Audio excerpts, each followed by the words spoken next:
Hello बच्चों, let's start with the question. Question says that ionic radiuses, यहाँ पे क्या कह रहा है हमारे पास कि जो आयनिक रेडियस होता है वो inversely proportional to effective nuclear charge, यानी इनवर्सली प्रोपोर्शनल होता है इफेक्टिव न्यूक्लियर चार्ज के, या फिर inversely proportional to square of effective nuclear charge, directly proportional to effective nuclear charge, या फिर directly proportional to square of effective nuclear charge. तो यहाँ पे अगर की कंसेप्ट की बात करें तो की कंसेप्ट क्या होगा? की कंसेप्ट होगा हमारे पास यहां से कि हमारे पास क्या है, जो आयनिक रेडियस और हमारे पास क्या है इफेक्टिव न्यूक्लियर चार्ज है, उसके बीच में क्या रिलेशन होता है? Relation between ionic radius and effective nuclear charge. तो सबसे पहले तो हमें ये पता होना चाहिए इफेक्टिव न्यूक्लियर चार्ज और आयनिक रेडियस क्या होती है। ठीक है, इफेक्टिव न्यूक्लियर चार्ज।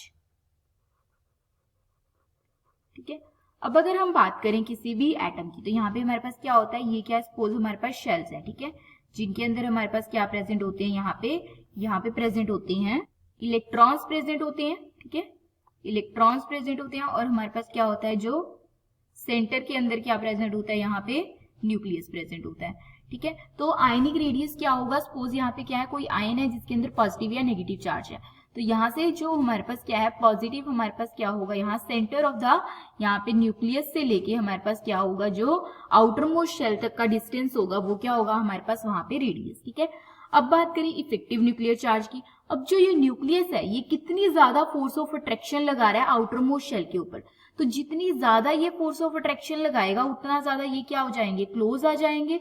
ठीक है, उतना ज्यादा ये क्लोज आएंगे उतना ही क्या हो जाएगा, जो रेडियस है वो कम हो जाएगा। तो यहां से जो हमारे पास क्या होगा कि जो हमारे पास क्या है इफेक्टिव आयनिक रेडियस है, ठीक है, ये क्या हो जाएगा आयनिक रेडियस, ये हो जाएगा इनवर्सली प्रोपोर्शनल हो जाएगा किसके, इफेक्टिव न्यूक्लियर चार्ज के, न्यूक्लियर चार्ज की। तो हमारे पास क्या आ जाएगा ऑप्शन कि ionic radius is inversely proportional to effective nuclear charge, क्योंकि हमारे पास फोर्स ऑफ अट्रैक्शन अगर बढ़ेगी तो वो क्लोजर आएंगे तो उनके बीच का डिस्टेंस कम होगा और रेडियस कम हो जाएगा। ओके, तो इसका क्या आएगा, ionic radius is inversely proportional to effective nuclear charge, option A. Okay, hope you understand it well, all the best, thank you.